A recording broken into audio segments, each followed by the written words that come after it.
So first thing I want to start with, quick overview of what we'll be covering today. I'll tell you a little bit about ITS. I'll also talk about some of the various mobile products that Symantec offers at a high level, how they can meet your needs. Then we're going to dive in directly to Symantec Mobile Management for SCCM.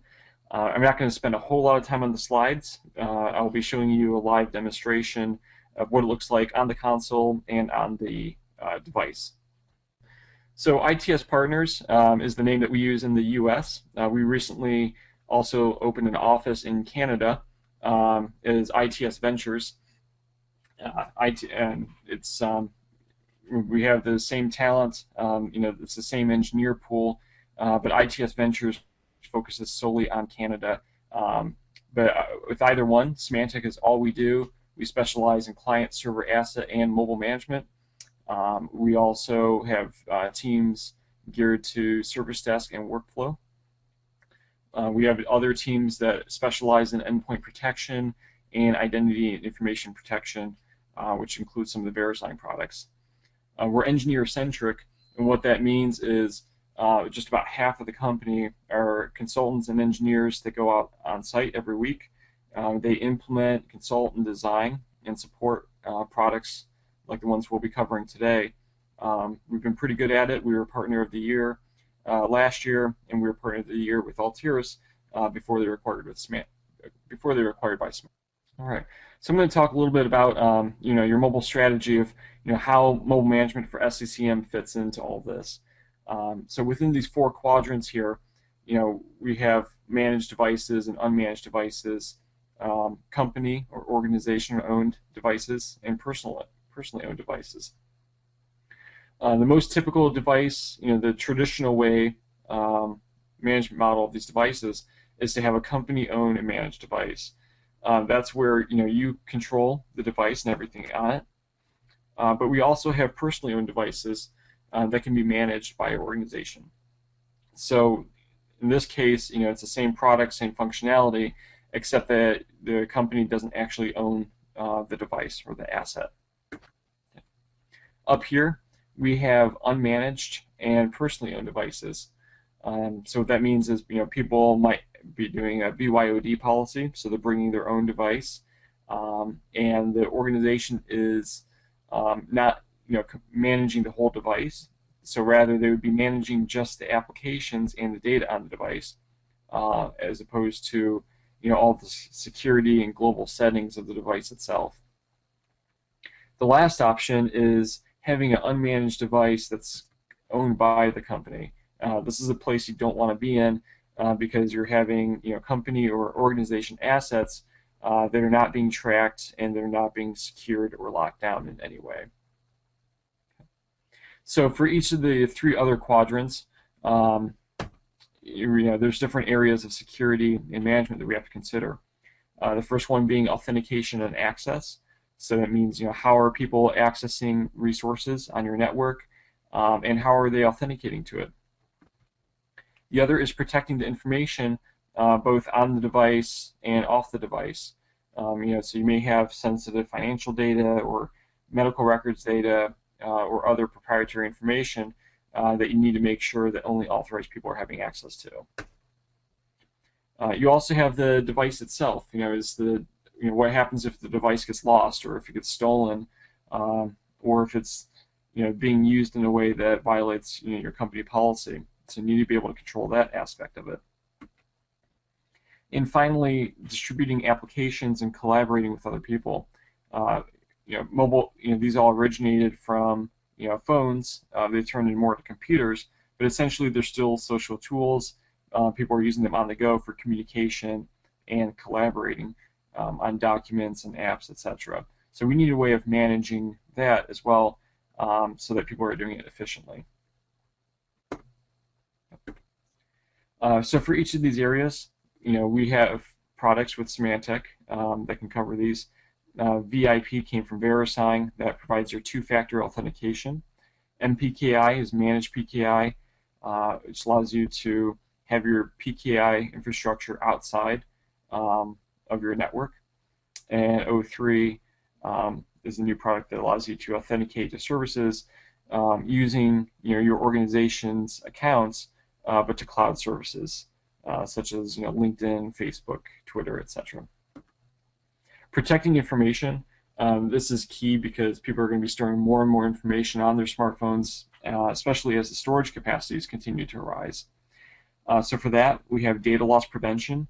There's a product, for mobile management that can tie in the iPad with your existing data loss prevention infrastructure. And App Center is also known as Nicona.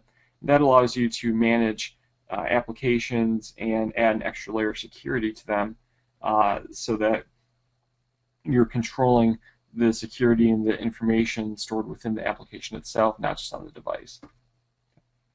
Device control management, this is what we're going to be focusing on today. This is accomplished by a couple of different solutions. Primarily it's MDM, which is your mobile device management. This is going to plug into SCCM or Altiris, whatever systems management platform you have. We can cover both of those. And app distribution and collaboration, a combination of App Center and Norton Zone is going to allow you to collaborate on documents and apps and the content contained within. So again, this is your traditional quadrant here of managing company-owned assets. Under a BYOD model, we're going to have basically the same options for a completely managed device. It's going to be the same products. But for an unmanaged device, you're really just going to care about the information and data on there. So with that, we would do that through some of those products listed there, because you're not going to be managing the full device. You're just going to be managing the content and apps within. This is just another view of what we're going to be looking at in terms of protecting your mobile devices. I've outlined in red specifically what we're going to be covering today, which is mobile management for SCCM. So these are some of the the key features that you want to consider when looking at any MDM product. First is how does the agent get onto the device? With iOS, we have a couple options.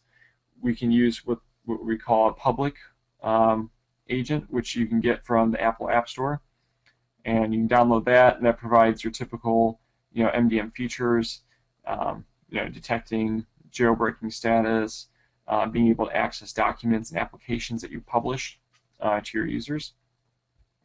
But there's also another option called the in-house agent, and that's going to allow you to customize the agent.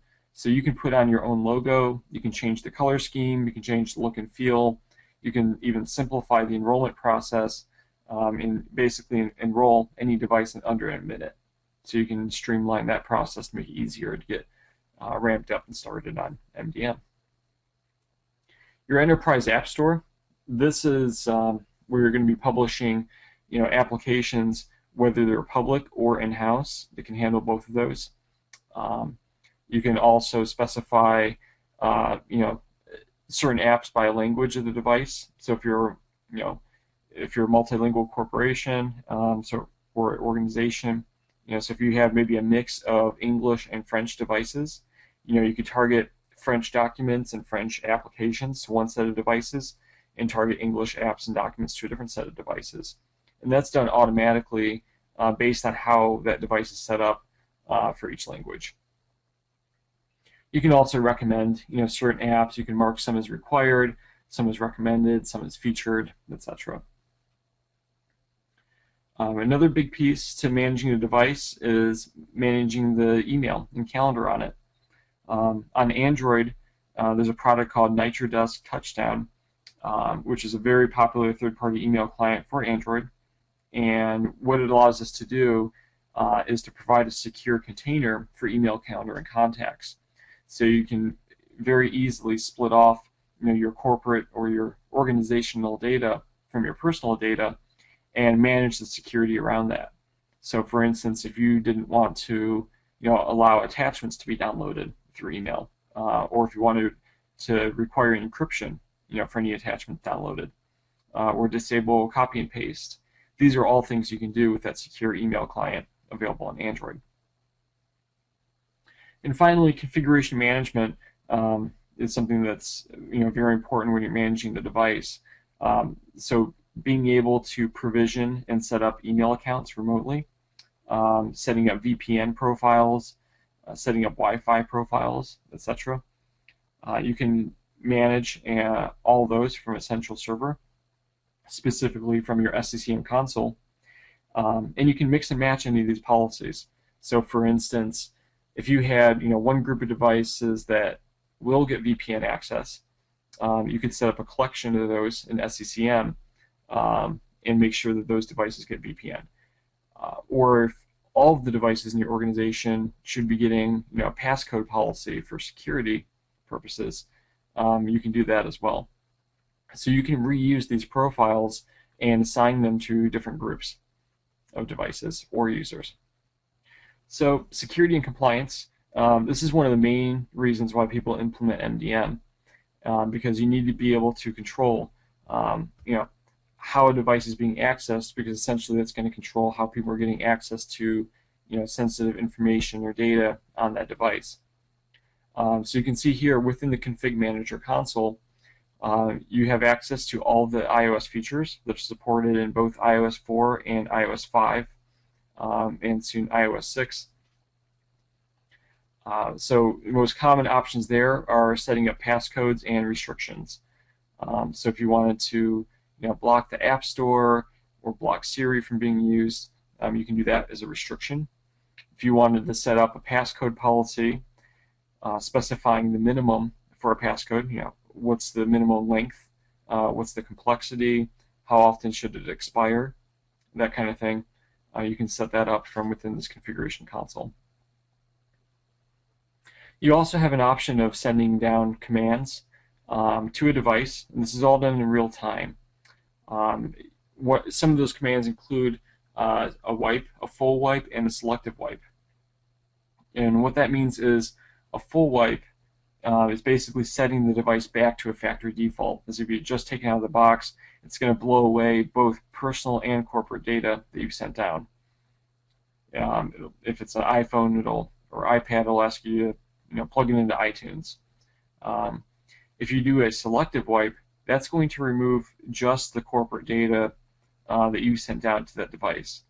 And so how it determines that is basically anything that you've sent or that you've pushed to that device. So that could include email profiles, email accounts, Wi-Fi profiles, VPN profiles, that kind of thing. It'll pull all that off. So any data contained within it will also come off. And it'll also pull off any documents that were cached in that mobile library we talked about earlier. So if you had PDFs or spreadsheets and Word files, videos, and that kind of thing that were cached on the device through the mobile library, that would come off through the selective wipe. Another key security feature is being able to enforce compliance. So you define compliance in your organization. Every organization is different. So a lot of people don't want devices to be jailbroken or rooted in their environment. So you can set up, well, actually there's built-in reports to show which ones are jailbroken or rooted, which ones have encryption turned off, which ones don't have all the policies installed, and you can report on those. You could also set up SCCM collections based on that criteria. So let's say you want to revoke or take away VPN access to any device that's been jailbroken. You could set up an SCCM collection for that and then apply that policy so that those jailbroken devices aren't getting access to your VPN network. So the idea is that you're only allowing healthy devices to access certain network resources. So you get to define what that compliance criteria looks like. If you have PKI on site, so if you're doing your own public key infrastructure, or if you're doing it off-site through VeriSign managed PKI, either way, this plugs into both of those. So if you need to distribute certificates for maybe VPN and Wi-Fi, you can do that using SCCM. So consolidated management, this is where mobile management for SCCM is really going to shine when you start comparing MDM products to each other. So all the reports and alerts, things that you're used to in SCCM Config Manager are going to be available through this because it's built on top of the same platform. So there's a lot of built-in reports that come with the product to see, jailbroken devices, installed applications, names of devices, who owns the devices, that kinds of things. That's all built in. But you could also set up alerts or notifications based on data you're collecting. So for instance, you want to send an email whenever someone uninstalls the MDM profile. You could do that. Speaking of email, we don't require any specific mail server version. So it's basically mail server agnostic. So whether you have Exchange, Lotus Notes, Gmail, Domino, it doesn't matter. Mobile management does not get in between the device and the mail server. It doesn't act as a proxy. It stays outside of that, manages the device directly. If you do have Exchange 07 or 2010, you can manage the active sync policies on those servers. So there is some added functionality there if you do have Exchange. But it works great with Office 365 in the cloud as well. So unified endpoint management, this is one of those features that's coming out of the fact that we're built on top of SCCM. So in SCCM, where you're managing your Windows machines, Windows XP, Vista, Windows 7, you're also going to be able to manage your mobile endpoints as well. So that's going to include your iOS and Android and Windows Phone, etc. So essentially, you're getting one console to manage all your devices. So you're not setting up lots of extra servers. You're not provisioning extra security rights for people to manage those devices. You don't have to train people on a new console. You don't have to learn a new reporting engine. Everything's already built on top of what you have today if you have SCCM. If you happen to have Altiris, that's not a problem either. There's another mobile management product by Symantec that plugs in directly with Altiris. But if you are on SCCM, use the same platform, you can use the same servers for it, and it has very good scalability. So if you're a large enterprise, you can easily do up to 25,000 clients per management point, or you could go up to 300,000 managed devices per site server. With that said, I'm going to jump over to the console and show you what the admin console for mobile management for SCCM looks like. And I'll also show you the agent on the device so you can see what the end user experience looks like. So you can see here, we're back within the Config Manager console here. This is a list of all Apple mobile devices. These are some built-in collections that come with the product. You can also see some high-level info here, such as like the name of the device, if you require approval, for devices to be managed, whether it's approved or not, and whether the device is active. So from here, you can right-click on any of these devices, and you can get access to some of those commands I mentioned. So if you wanted to do, let's say, a deep dive, into that device, and look at very specific information. So if you want to look at, what applications are installed, what does the battery power look like, what applications are installed, what does the power look like, you can do a drill down into that. So from here too, you can see some of the info about the Wi-Fi network. These are all the different programs that are installed, when it last checked in. So you can see this device last checked in every 20 minutes ago. And you can adjust that check-in period. So by default, it's once a day. But if you need it more often or less often than that, you can control that. You can see the battery power and memory info. So a lot of high-level hardware info is available here. But we can drill down, and you can see specifically when it was enrolled on the server, IP address info, all sorts of other useful information. If you want to see the security status of the device, or maybe you want to see what restrictions are placed on it. So for instance, if someone says, hey, I can't open Safari, you can go in here and see what restrictions are on that device, and then adjust the policies if needed. Or if you want to look at programs, you can see all the installed programs and all the installed all the versions associated with those programs as well. There's also a log of actions taken, so that way, if someone sends like a wipe command or a lock command, all that gets logged in here, and you can track that as well. So other options, within those commands, such as you have your typical actions such as lock device, wipe device, doing a selective wipe. You can set ownership, which means setting the personal or corporate flags on the device. If it's an iPhone or an iPad with data capabilities, you have additional options as to disable or enable data and voice roaming as well. So we could set that as a corporate device if you wanted to. And the reason why you may want to do that is you can report off of that, see which ones are personal, which ones are corporate. But you could also apply policies differently depending on if it's personal or corporate owned. So maybe the personal devices you don't want to manage the passcodes on there, but you do want to manage a Wi-Fi or an Exchange profile. So speaking of configuration, let's go down into the configuration editor here, and this is going to show us all of our options of different settings that we can manage on iOS and Android. So for instance, in here, if we wanted to set up an Exchange account, we could do that here. You could specify the server name, specify your security options, such as do you want third-party apps being able to use this account to send email? You could disable that. Or do you want people to move messages out of that account? You can disable that as well. You can specify the domain. The server will automatically populate the username for you. So the idea is that you're specifying as many settings as possible coming from the server. That way people are not putting in their own data into those profiles, so they don't have to follow lots of instructions to set up VPN or Wi-Fi. The server can push out all those settings for them. So the only thing their device will ask them for would be their password. But everything else can be automatically populated by the server.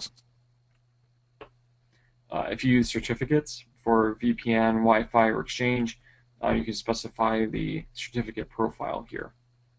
So we talked a lot about passcodes. Let me show you some of the options here. If you want to require a passcode, you can do that here. You can set the complexity of it. So, for instance, does it have to require any certain number of numbers or complex characters, such as exclamation points or pound signs or things like that? How often the device should lock? How often the passcode should expire? And how many times can someone put in the wrong password before the device gets automatically wiped? You can configure all that from here. And again, you can set up as many profiles as you want. So we could call this passcode 1, and you can easily make another. Because more than likely, you're going to have more than one type of profile. So you're going to have different groups of devices that may have different security requirements. So that's where that's useful. Under restrictions, you can enable or disable specific features within iOS. So it looks like someone created an anger management restriction profile because they enabled the profanity filter in Siri. Very nice. You can specify which applications can be enabled or disabled. These are generally just the built-in apps that come with iOS, such as iTunes, Safari, YouTube. But if you want to require encryption for your backups, you can do that here. If you want to disable iCloud, so if you don't want company documents going up to iCloud and being automatically synchronized, you can disable that from here as well. So within VPN here, you can specify your VPN profiles. This is useful, especially if you have any kind of complex configuration.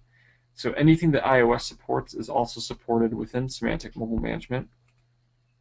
So if you have Cisco AnyConnect or F5 or just IPsec or PPTP, you can specify any of those here. If even if it's certificate based, you can use certificates for it. If you want to use VPN on demand, you can specify that here, and this will only enable VPN if you're accessing certain sites, so such as like an intranet site. iOS can use that to automatically turn on VPN and then turn it off when needed. So Wi-Fi is very similar. Basically anything that's supported within iOS you can enable here as well. Under Android, the passcode policy is going to look very similar. So, for instance, if you want to, have a certain number of letters and numbers and symbols, you can specify all that for here. You can specify how often the device should lock, length of the passcode, when it should expire, etc. So, these are very similar to iOS. When it comes to restrictions of what you can and cannot do within Android, it's going to be a little simpler than iOS, just because Apple has done a better job on standardizing the management features within their platform. With Android, it's a bit more fragmented, so there's not as many options here. But you can still control encryption, for on the storage card. That's for honeycomb and ice cream sandwich and jelly bean. For the camera, you can control that in ice cream sandwich and jelly bean. I'm not talking about snacks at the grocery store. I'm talking about versions of Android. So in the slides, I mentioned that Touchdown is a popular third-party email client for Android, and so if you use that in your environment, we can control a lot of the options in the account provisioning for Touchdown. So this is going to look very similar to ActiveSync for iOS because these are all typical ActiveSync settings. So you'd specify your server name, your domain name here. So we could put in server name, domain. If we leave that username blank, the system will populate that automatically. Same goes for the email address, and then it'll prompt the user for the password. Then once you have Touchdown provisioned, you can control all sorts of options on it. So if you want to have a separate passcode policy for people with email provision, you can do that. If you want to disable the storage card from being used, storage card being the SD card on the phone or tablet, or if you want to require encryption, you can do all that from within here. You can adjust the signature. You can switch on and off different options for email. Basically, any option that you have within the app, you can control from the server, including such things as the phone book fields, which I haven't seen anyone actually customize yet, but you could do that if you really wanted to. And I know, some carriers, some wireless carriers, that you can have some strict limits on your data usage, especially if you're outside the U.S. If you're in Canada or Europe. So you may want to specify, what's the maximum size the body of an email, can be for downloading.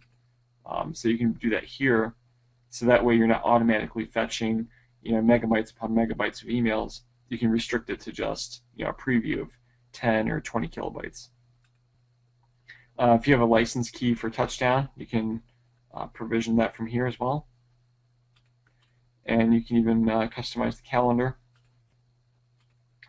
Under user settings, we have even more options. Most of these are for customizing the look and feel of the application, including such things as how it contacts the server, how it displays on the device, the text size, some additional security requirements here. You can even get as granular as customizing the calendar view of how the calendar should look on the device. So, as I said, basically any setting within Touchdown you can configure from here. This is all done within the SCCM console. So, that's all specific to device, device-wide configuration. We also have the mobile library. The mobile library is where we can publish documents and applications, and you can have different lists of those. So, within mobile management, we call that the feed, and the feed, essentially like an RSS feed, and a feed contains multiple items, and you can assign feeds to different groups of devices. So for instance, if you had human resources and marketing, those are two very different groups. So you may want to publish different documents or different apps to those groups. So you could have a different feed for each one. I mentioned also during the slides that you could specify the language. So if you wanted apps and documents just for French devices, you can go down here and choose French if you wanted to. So within these items, as I said, they could be apps or documents or whatever you want. And it's separated by platform. So you can see this little green guy here means it's an Android app for Android devices. This one is an iOS application for iPhones and iPads. So from within here, you specify what type of item you want to publish, whether it's application, document, or media. For applications, those can come from the public App Store, so the Apple App Store or the Google Play. Those are all public applications. Windows Phone is also supported, so it could come from the Windows Marketplace. And then, or if those aren't commercially available apps, maybe it's something that you had a developer write in-house, or you had some other company develop an app for you. You can upload your in-house application here. And then you can also specify the priority.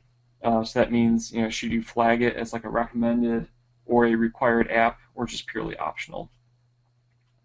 You can specify your own icon to go with it, and a link to the store, and then you can upload it from here. So I'm going to switch over to my device so you can see what this actually looks like from the user side. Okay, we are back now with my device on here. So you can see at the bottom there I have the mobile management agent. This is what I call the in-house agent, which means you can customize the icon and the name of it. So if you wanted to match your organization's branding, the name, you can easily do that. So when I open this up here, you're going to see some of those apps that we had published through the mobile library. And then from here, if I click install, it would just proceed to install it from the App Store, since those are public apps.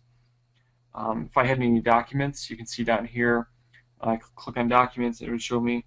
I don't have any in there yet, but if I were to download documents, it will download it and cache it to the device. So that way, if your device is offline, you can still see that document, and it's not re-downloading the same thing over and over. So it's going to save on your data usage as well. The Updates tab is going to show us what's changed.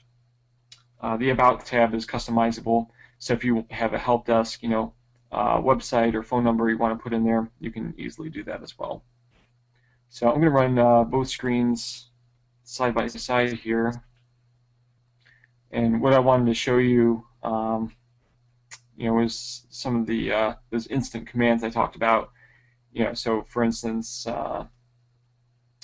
being able to send like a lock command, it's going to happen fairly quickly. It always asks you to confirm, so whether you're doing a wipe or a lock, it's going to ask you, is that okay to do? As soon as I hit OK, you're going to see that it locked the device over here. So it usually happens in a matter of a couple seconds. I also mentioned that you can streamline the enrollment process, and I'm going to show you how easy it is to enroll. So I'm going to reset my device here. So basically I'm going to uninstall the app, and I'm also going to remove the management profile. Those two things together is what gives you a fully managed device, iOS device within this product. So remove that. Okay. So if you're an end user and you're starting fresh, and you need to get your device enrolled on your MDM server to get access to some of those enterprise resources and mobile library that we've been talking about, you can just open up Safari here. You can punch in the install address, which for us is installed ITS delivers. It's going to ask us to install the app, so we'll tell it to do that. After it installs, we're going to open the app. It's going to ask us for AD authentication. You can configure the AD authentication. You can turn it on or off. You can have it checked for certain user groups. You can customize that. We require a EULA, which is purely optional. But if you do have a EULA, you can put that in here. It's basically just an HTML web page. So we're going to accept that. And it's going to ask us to install the iOS profile. So I'm going to hit install. And once that says done, we now have a fully managed device. That's it. So we have our management agent down there. If we open it up, it's going to show us the mobile library icons after a few minutes, once the server sees that this device is now managed again. But at that point, your device will pop in here, and you can fully manage it. These have all been Apple mobile devices. I'm going to look in here, see if we have any Android devices on the server. Android 2.2 and above is supported. We have a native agent, very similar to the iOS agent. It's not necessarily customizable, but you get a lot of the same functionality, such as locking and doing a complete wipe and that kind of thing. So with any of these, you can right-click, and again, you can see different options. Android, we have a little more flexibility on, so you'll notice that you can send a message to the device and have it pop up on the screen. So that's kind of cool. You can also not just reset the passcode, but you can also set a new one if you wanted to as well. You can also remote manage the device. So that means getting real-time access to information on that device. So we also talked about assigning profiles to different devices here. So the way you do that is you pick what they call like a payload or a profile here. So if we wanted to, we can make a new one, and we can give it a name. So we could say, and we could select our passcode policy here.